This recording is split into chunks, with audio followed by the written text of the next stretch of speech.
Boa tarde, bom dia a todos. É um prazer estar falando aqui no 17º Fórum Ambiental Alta Paulista, participando com o trabalho Sustentabilidade na Habitação de Interesse Social.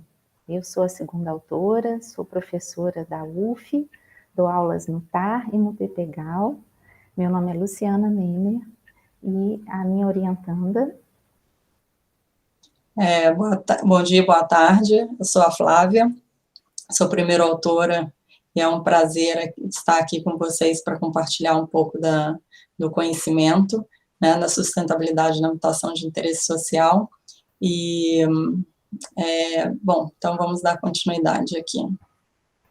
Sim, o nosso trabalho fala sobre habitação de interesse social, mostrando que podem ser sustentáveis e servir de exemplo para construções para outros segmentos através de regulamentação, incentivos fiscais, consciência ecológica da população e das empresas privadas.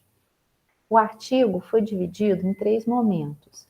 A gente apresenta a evolução do conceito de sustentabilidade e sua influência na arquitetura. Em seguida, falamos das ações regulamentadas voltadas para a habitação de interesse social e certificações voltadas para a construção sustentável. E finalizamos mostrando a sustentabilidade no programa Minha Casa Minha Vida. Então, nesse trabalho, temos como objetivo entender os avanços e lacunas dos critérios de sustentabilidade empregados pelo governo federal e principais incorporadoras no programa HIS, no que tange à sustentabilidade. O nosso método foi uma pesquisa de natureza básica, então a gente foi abordando os dados individualmente e quanto aos procedimentos técnicos, utilizamos fontes secundárias como os artigos, livros e teses, assim como documentos legais e empresariais, restringindo a nossa área de estudo ao município do Rio de Janeiro. Eu vou apresentar um pouco aqui da evolução do conceito sustentável e sua influência na arquitetura. A arquitetura sempre acompanhou a evolução dos movimentos da sociedade ao longo do tempo. No período aqui da Revolução Industrial, né, onde teve o avanço tecnológico que proporcionaram a exploração dos recursos naturais em grande escala, houve aí o surgimento da arquitetura moderna, tá, que nega o regionalismo e não se limita aos recursos disponíveis localmente, tem um aumento do consumo energético, pois utiliza as estruturas metálicas envidraçadas, né, sem se preocupar com o ambiente em si, né, com o clima local. Depois, em 1960, 1980, começaram essas reflexões sobre os danos causados ao meio ambiente, né, então foi um momento onde teve a crise energética mundial, né, que foi marcada na década de 70, e apareceu, então, teve o surgimento da arquitetura solar, né. A arquitetura solar, então, tem um objetivo, então, de utilizar uns recursos, né, captação, armazenamento e distribuição, né, da energia, tá, para diminuir a necessidade, a exploração de energias não renováveis, né, e exploração potencial de recursos energéticos, e aí explorando os recursos energéticos solares. Em 1983, teve a criação da Comissão Mundial do Meio Ambiente, né, que foi uma comissão, foi liderada pela médica Gro Harlem Brundtland, e em 1987 o desenvolvimento sustentável, né, que teve essa definição no relatório Nosso Futuro Comum. Nesse período teve a arquitetura bioclimática, onde começaram a se preocupar, então, a utilizar uma arquitetura passiva, né, pensando não só no recurso aí do sol, da natureza, né, do sol, mas também com o uso de vegetação, chuva, do vento, tá, para diminuir o impacto dos ambientais e reduzir aí as necessidades de energia. Né. Em 92, esse conceito de sustentabilidade, ele é apresentado de forma, teve uma evolução, né, e aí é apresentado o conceito de desenvolvimento sustentável, né, que foi na conferência que foi realizada aqui no Rio, ECO 92, o Rio 92. No final da década de 80 e na década de 90, então teve o surgimento da arquitetura ecológica, ou também chamada ambiental, né, e que tem a preocupação dos recursos naturais, mas não somente na construção, mas também com toda a cadeia de valor da construção civil, né? Então, com a preocupação aí das emissões de gases nocivos e a conservação da biodiversidade. Mais para frente, então, a partir dos anos 2000 até agora, na atualidade, a gente fala em arquitetura sustentável. A arquitetura sustentável, ela utiliza os princípios, né, que a habitação deve promover o desenvolvimento sociocultural, além de buscar minimizar os impactos da natureza e ser economicamente viável. Então, ela se preocupa tanto com a questão ambiental, social e econômica, né? Ambiental seria a questão de eficiência hídrica, eficiência energética, o uso de materiais ecológicos como madeira de reflorestamento, o uso sustentável do terreno para promover menor alteração do terreno, ter mais áreas, o máximo de áreas permeáveis possíveis, né, a adequação da paisagem do entorno, a redução da emissão de gases e produtos químicos por equipamentos e materiais, e do uso de tecnologias para os 3 R's, né, que é reciclagem, reuso e reaproveitamento de materiais e resíduos, né. O social, ele se preocupa com construções salubres, com boas condições de ar, térmicas, acústicas, a localidade da onde vai ser inserida essa habitação é importante, né, que tenha toda uma infraestrutura, para os moradores que possam usufruir a cidade com dignidade e conforto, e aí possibilitando até uma redução da desigualdade social, a satisfação dos colaboradores, né, da cadeia construtiva também, não marca aí só a necessidade, a visão da construção em si, mas também dos colaboradores de toda a cadeia construtiva, dos moradores também da cidade, atender os aspectos culturais e gerar consciência ecológica. No econômico, eles preocupam, então, construções duradouras e com baixa necessidade de manutenção, economia no custo de implantação, mas também no custo de operação dessa construção, o uso de tecnologia para aumentar a produtividade empresarial, né, ter o retorno, obviamente, a empresa precisa ter um retorno do investimento, mas também volta também a preocupação não só dos usuários do empreendimento, mas também de toda a cadeia dos empregados, né? Então, tem que ter uma satisfação, tem que fazer o uso correto, né, das leis e trabalhistas e tudo mais.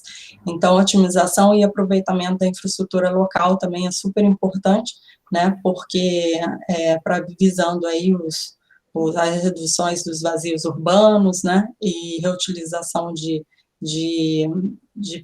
prédios que não estão sendo, né, que estão vazios também. Bom, eu vou falar um pouco das principais ações regulamentadas enfatizando a habitação de interesse social.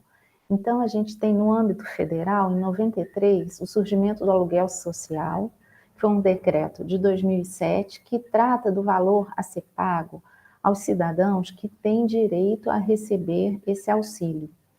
Em 2001, outro marco, a criação do Estatuto da Cidade. Em 2008, a gente passa a ter assistência técnica para habitação de interesse social, a ATIS, regulamentada por lei, que prevê o acesso gratuito a todas as famílias com renda até 3 salários mínimos aos serviços de profissionais para construção, reforma e ampliação de suas residências.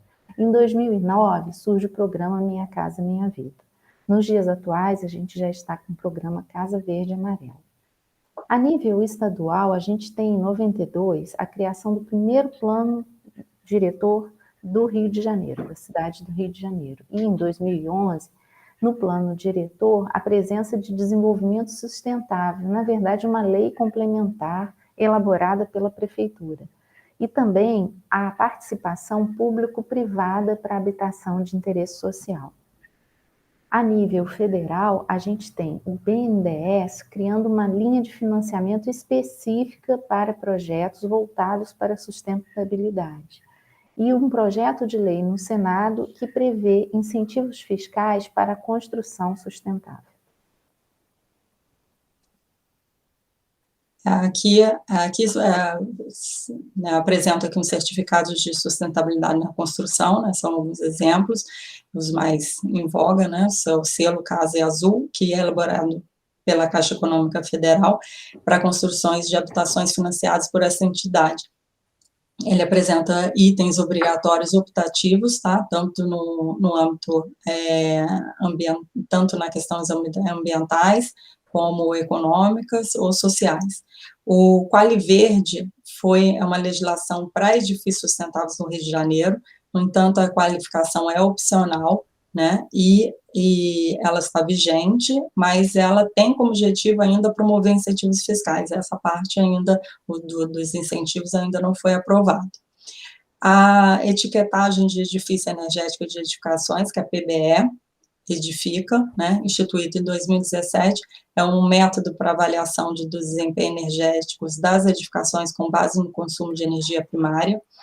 Está disponível para edifícios comerciais, residenciais, de serviços e públicos, e os dois certificados aí mundialmente conhecidos, né, a LEED, que é um certificado americano, e esse certificado possui diversas modalidades, com o intuito de promover melhores práticas nas construções relacionadas ao meio ambiente. E o AQUA, a HQE, que é um certificado francês, que é concedido pela Fundação Vanzolini da USP, né, o objetivo é avaliar a sustentabilidade social, além da ambiental.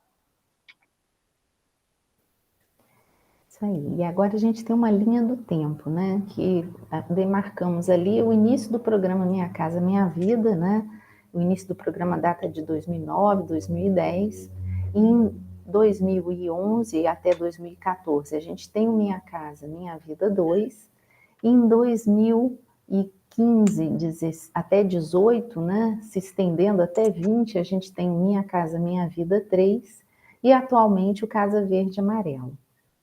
Então, a gente tinha um déficit habitacional em 2009 de quase 6 milhões, né, um dado da Fundação João Pinheiro. Faz parte do programa, o Minha Casa Minha Vida, faz parte do Programa de Aceleração do Crescimento, PAC, que é de 2007, que constituiu uma série de ações e medidas para acelerar a economia através de investimentos públicos em diversas áreas de infraestrutura, e a construção civil se engloba, né, nessa área. A estrutura do programa, assim que foi lançado, Minha Casa Minha Vida, tinha 3 faixas para atender famílias de 0 a 10 salários mínimos, havendo um subsídio de 90% para as famílias de até um salário, ou seja, da faixa 1. Né? Da faixa 2, a gente tinha um subsídio de 25 mil, e na faixa 3, um subsídio de 29 mil. Na verdade, esse programa foi um estímulo à economia devido à extensa cadeia produtiva que a gente tem na construção civil. Segundo o IPEA, o impacto na atividade econômica do país é o seguinte: a cada 1 milhão desembolsado pelo programa, 890 mil serão gerados em renda. Ou seja, a previsão era a construção de 5,6 milhões de habitações até 31 de dezembro de 2019, sendo que 33% foi na faixa 1, ou seja, o maior programa nessa escala no Brasil. Só fazendo uma correção aqui, a faixa o programa foi lançado com subsídio para faixa 1 e faixa 2. A faixa 2 começou com 25 mil, né, de subsídio na fase 2, e aí depois aumentou para 29 mil na fase 3. Obrigada, Flávia, é isso mesmo.